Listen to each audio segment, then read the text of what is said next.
नमस्कार दोस्तों, स्वागत है आपका मेरे चैनल पर। दोस्तों, एक राजा शाम के समय अपने महल की छत पर टहल रहा था। साथ में 5-7 सैनिक भी थे। राजा के महल के पीछे कुछ मकानों के खंडर थे। उन खंडरों में कभी-कभी एक संत आकर ठहरा करते थे। राजा ने उन खंडरों की तरफ संकेत करते हुए अपने सैनिकों से पूछा कि यहाँ एक संत आकर ठहरा करते थे। तो सैनिकों ने बताया, जी महाराज, आया करते थे, पर कुछ वर्षों से उनको हमने यहाँ देखा नहीं। राजा कहने लगे कि वे बड़े विरक्त त्यागी संत थे। उनके दर्शन मात्र से ही बड़ी शांति मिलती थी। वे मिले तो उनसे कोई बातें सीखी जाए, उनका पता लगाओ। फिर राजा के सैनिकों ने जब उनका पता लगाया तो पता लगा कि वो अपना शरीर छोड़ चुके हैं।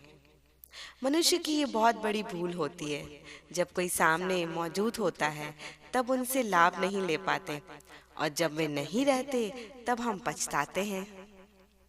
राजा ने कहा कि अरे, हमसे बड़ी गलती हो गई कि हम उनसे कोई लाभ नहीं ले सके। पर अब अगर कोई उनका शिष्य हो तो उनको ही ले आओ, उनसे ही हम मिलें। जब सैनिकों ने खोज की तो एक साधु मिले। उनसे पूछा कि महाराज, क्या आप उन संत को जानते हैं? वे बोले कि हाँ, जानता हूँ, वे बड़े ऊंचे महात्मा थे। सैनिकों ने फिर पूछा कि क्या आप उन संत के शिष्य हैं? साधु ने कहा कि नहीं, वे किसी को भी अपना शिष्य नहीं बनाते थे।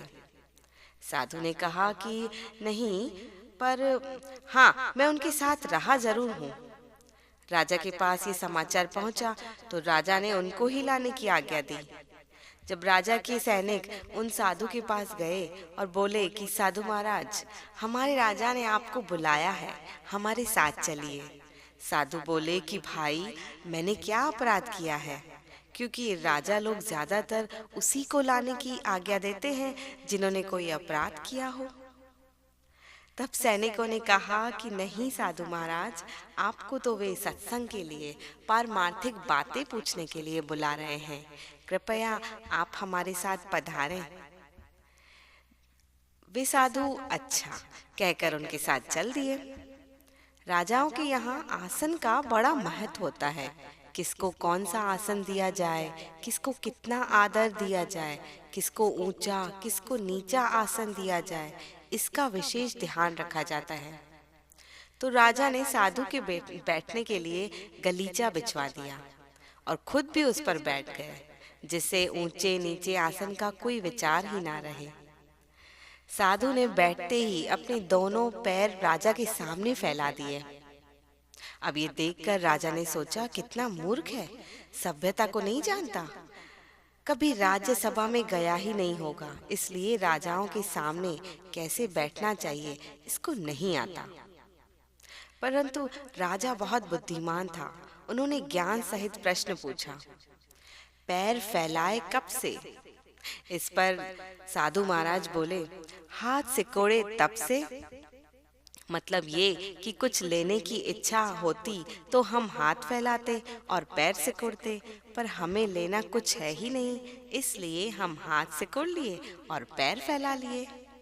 ऐसा कहकर साधु महाराज ने हाथ पैर ठीक कर लिए। राजा ने जब ये उत्तर सुना तो विचार किया कि ये कोई मूर्ख नहीं है, बल्कि बड़े समझदार, त्यागी और बड़े चेतना वाले हैं। राजा ने उन बड़े संत की चर्चा की तो साधु ने कहा कि हाँ, वे बड़े अच्छे संत थे, वैसे संत बहुत कम हुआ करते हैं। राजा ने पूछा, आप उनके साथ रहे हैं ना? साधु ने कहा, हाँ, मैं उनके साथ रहा तो हूँ। राजा ने पूछा, आपने उनसे कुछ लिया होगा? तब साधु ने जवाब दिया, हमने लिया नहीं राजन। फिर राजा ने बोला, तो क्या आप खाली हाथ ही रह गए? तब साधु ने कहा, नहीं, ऐसे संत के साथ रहने वाला कभी कोई खाली हाथ रह ही नहीं सकता। हमने लिया तो नहीं, पर रह गया। राजा ने पूछा, क्या रह गया? फिर साधु ने कहा, जैसे डिबिया में से कस्तूरी निकालने पर भी उसमें सुगंध रह जाती है, जैसे घी के बर्तन में से घी निकालने पर भी घी की चिकनाहट उसमें रह जाती है, ऐसे ही संत के साथ रहने से उनकी सुगंध, चिकनाहट रह गई। राजा ने कहा, महाराज वह सुगंध, चिकनाहट क्या है, हमें भी बताइए।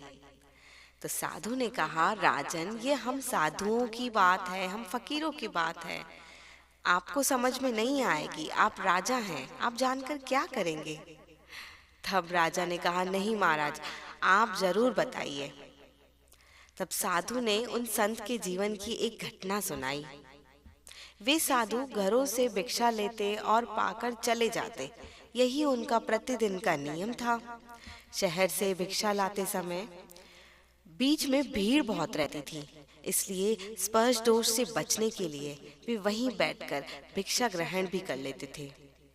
एक दिन भिक्षा पाने के बाद वे अपना पात्र मांजने लगे तो एक सेठ ने देख लिया। सेठ उनके पास आए और बोले, आपका पात्र मैं मांज देता हूँ साधु महाराज। तो साधु ने कहा कि आपसे नहीं मजवाना है। तो सेठ जी बोले, कोई बात नहीं, मेरा नौकर मांज देगा।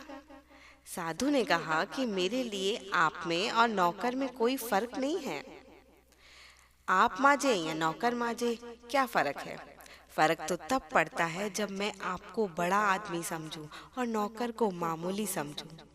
पर मेरे लिए तो जैसे आप आदरणीय हैं, ऐसे ही वो नौकर आदरणीय है। नौकर तो आपका है ना, वो मेरा नहीं, ना ही मैं उसको तनख्वाह देता हूँ। मेरा संबंध आपसे और नौकर दोनों से समान है। अंतर तो तब होगा जब मुझे कुछ लेने की आशा हो या कोई राग द्वेष का संबंध रखना हो। मुझे किसी से न लेना है न देना है।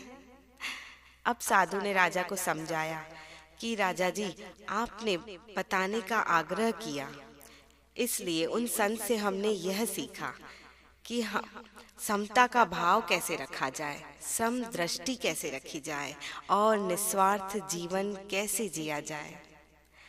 मैं आप बुरा ना मानिएगा, मैं आपका तिरस्कार नहीं करना चाहता, बल्कि सत्कार करता हूँ, क्योंकि आप इस प्रजा के मालिक हैं। अब राजा इतनी गूढ़ ज्ञान की बातें सुनकर, समझकर साधु के प्रति कृतार्थ हो गए और उन्होंने कोटि कोटि धन्यवाद किया। दोस्तों, आज की कहानी इतनी ही। उम्मीद है आपको ये कहानी पसंद आई होगी। मेरी प्रस्तुति पसंद आई हो तो चैनल को प्लीज़ लाइक और सब्सक्राइब कर दीजिए। आपका दिन शुभ हो।